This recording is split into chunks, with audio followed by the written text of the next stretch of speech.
Good day, I'm Stephen McHugh, and this is your JIS News for Monday, December 19, 2022. 5 Manchester families living in substandard conditions have received brand new homes just in time for Christmas. They are among the recipients of government's new social housing program, NSHP, and received their keys from Prime Minister Andrew Holness on Friday. 69-year-old Tesselyn Roach from the Freetown district is gifted with her 3-bedroom unit after a fire destroyed her former home 4 years ago, claiming the life of her 2-year-old granddaughter in the process. Another senior, 64-year-old Violet Johnson, whose daughter died earlier this year, will live with her 4 grandchildren in a 3-bedroom dwelling in Comfort Hall.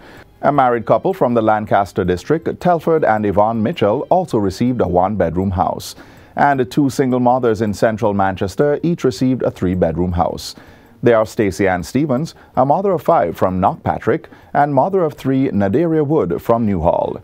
And I'm not even happy for myself right now, I'm happy for my kids. Yes. That they can sleep in a comfortable house and have a roof over their head and know that it's the Christmas season and the time is cold. They don't have to feel no cold like what we're feeling in that one now. Prime Minister Holness says he's heartened by all the recipients' neighbors who agreed that they were deserving of the housing assistance. That is the ultimate sign of credibility of the program, where the people feel that the government acted in the right way.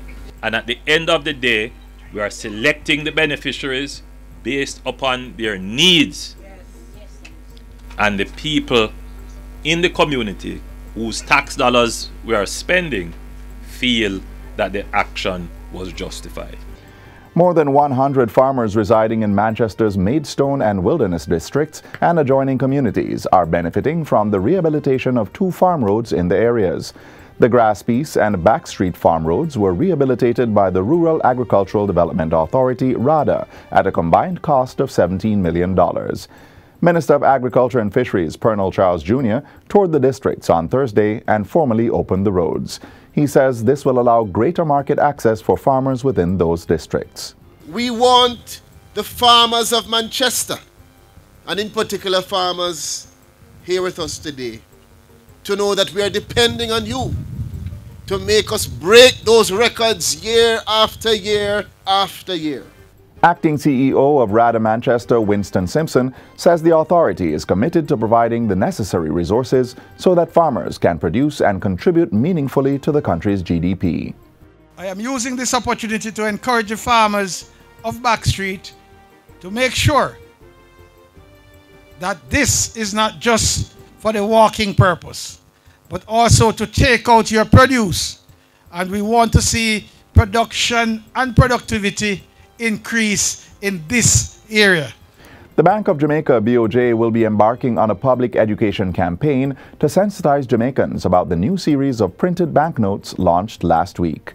BOJ Deputy Governor Natalie Haynes says a full communication program will get underway during the transition period. It will include meetings with focus groups such as market vendors, bus and taxi operators, and users of cash on a large scale.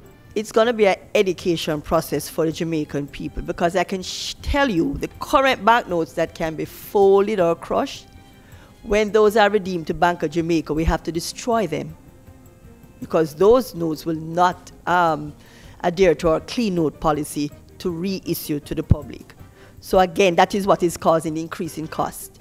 For the polymer, we encourage, and the communication program will be there, do not crush and do not fold and do not put graffiti on the banknotes. That's a thing that we have been pushing from ever since. According to Ms. Haynes, it costs approximately $1.4 billion annually to reprint banknotes.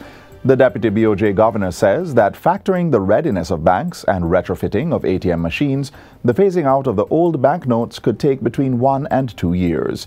She's therefore emphasizing that when the new notes are put into circulation next year, both old and new banknotes will operate as legal tender. As the commercial banks redeem the old notes to us, we will not be reissuing. So we're giving people over time. We don't want everybody to rush to the commercial banks or to Bank of Jamaica to exchange.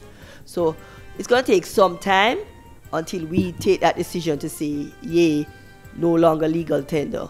And of course, for it not to be legal tender, we have to go through a process in terms of the gazetting and so. The Consumer Affairs Commission, CAC, has secured $31.7 million in compensation on behalf of aggrieved consumers for the first 8 months of the 2022-23 fiscal year. Chief Executive Officer of the CAC, Dulcie Allen, says of the total, $2.8 million was obtained due to the success of 3 cases in the small claims court.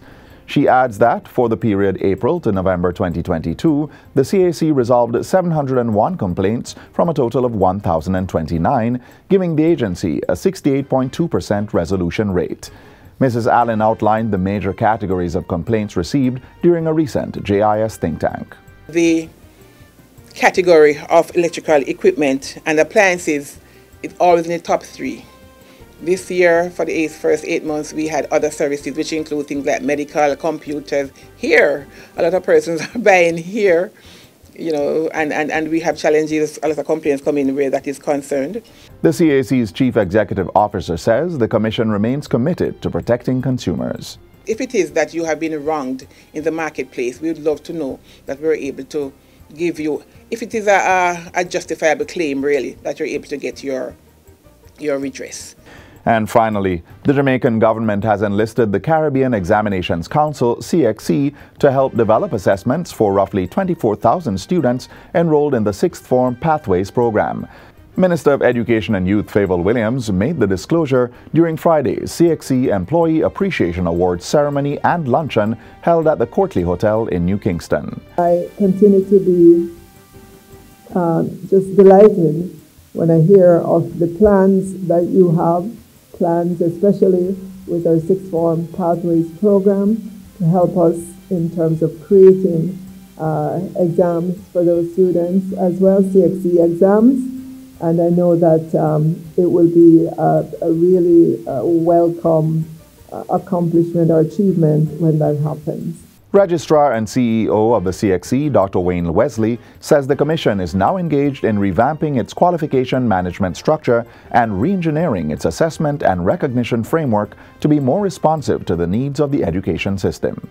I see Jamaica moving with their alternative pathway program, a commendable program, yes. And CXC is putting systems in place to respond to that new dimension, that new era. And that's it for JIS News Today. I'm Stephen McHugh. Thanks for watching.